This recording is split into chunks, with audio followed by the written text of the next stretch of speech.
agora ao vivo de Washington. Hoje o dia foi longo. Começou na Filadélfia, a gente passou por Lancaster, agora a gente acabou de chegar aqui em Washington. Aqui no fundo está o Roosevelt Office Building, que é o prédio onde fica o escritório da Kamala Harris como vice-presidente.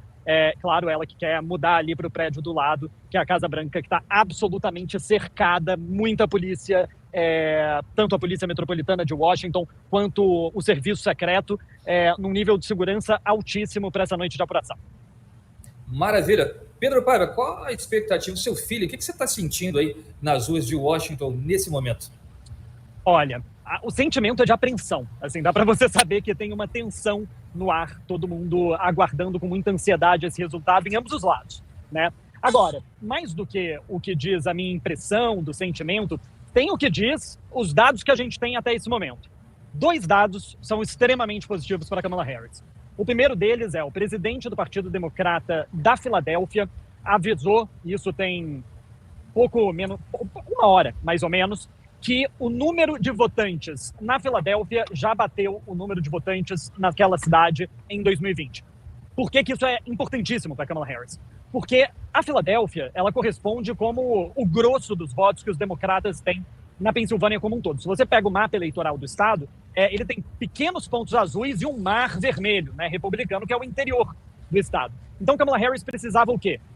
Que tivesse um alto comparecimento na Filadélfia, mas que tivesse também uma diferença muito grande para o Trump, tal qual o Biden teve lá em 2020. O Biden ganhou com mais de 81% dos votos. O que a gente sabe uma das tarefas foi cumprida. Muita gente votou. Agora é saber se as margens vão ser tal qual foram em 2020. Uma margem esmagadora para Kamala Harris, o necessário para que ela queime aquela gordura que o Trump ganha de pouquinho em pouquinho nos condados do interior. Um ponto positivo para Kamala Harris nessa história do comparecimento alto na Filadélfia é que, de acordo com o presidente do Partido Democrata Municipal, esse aumento ele foi excepcional em bairros de maioria porto-riquenha.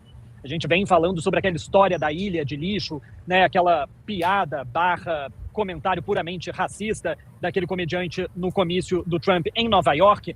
Isso parece ter movimentado a comunidade porto-riquenha. E eu lembrei aqui algumas vezes que são aproximadamente 500 mil porto-riquenhos na Pensilvânia. Todo porto-riquenho não é igual a gente falar de qualquer país latino-americano, porque porto-riquenho é cidadão americano. Se porto-riquenho vive nos Estados Unidos, ele tem o direito de votar. Então, é possível que isso aí tenha gerado algum movimento eleitoral, né? A outra questão que a gente tem de dado são as pesquisas que estão começando a sair de boca de urna.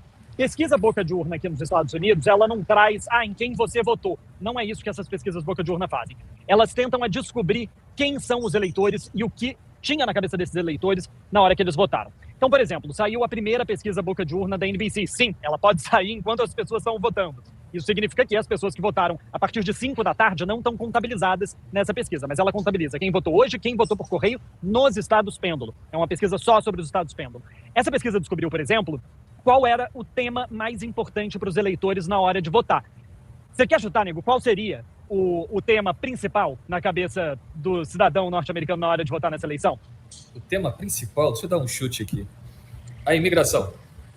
Não, pois era o sonho do Trump, mas não. Outro sonho do Trump, que fosse a economia, também não. O tema principal, 35% do eleitorado falou que foi às urnas com a democracia em mente. O tema principal para eles era a democracia. 30% disse que era a economia, 14% que era o aborto e só 11% que era a imigração.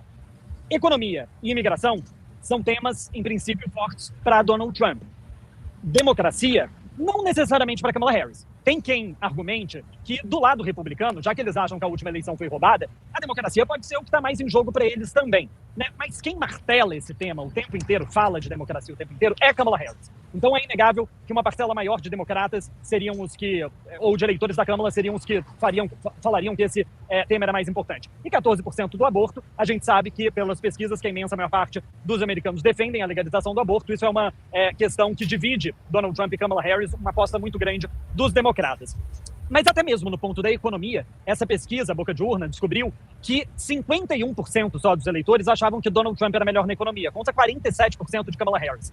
Isso é uma diferença tremenda, porque Donald Trump reforça muito a questão da economia exatamente porque Kamala Harris é o atual governo, né? Convenhamos, ela é a vice-presidente. Mas as pesquisas mostravam que Donald Trump tinha uma vantagem muito grande quando falava de economia, de 12 pontos. Essa foi a última pesquisa antes da eleição. E agora essa pesquisa de boca de urna revelou só uma vantagem de 4 pontos nesse tema, que é o segundo mais importante para o eleitorado. Então, pelo menos nessa pesquisa boca de urna, a gente sabe que os democratas estão mais confiáveis. Essas duas questões, significa que Kamala Harris vai vencer a eleição? Não. Ainda tem muitas variáveis que podem entrar em jogo. Os republicanos, por exemplo, seguem dizendo que estão otimistas e que acreditam que está tendo um comparecimento maior nas regiões rurais do país. Eu estive lá, em um desses condados, Lancaster. Eu assumo que eu vi pouquíssimas pessoas entrando na sessão eleitoral. Aliás, o único eleitor com quem eu consegui falar era um homem branco, jovem, que ia votar na Kamala Harris. Então, assim, não sei o quão real é esse alto número de comparecimento em regiões rurais. A campanha da Kamala Harris diz que o que eles estão verificando é o oposto, né?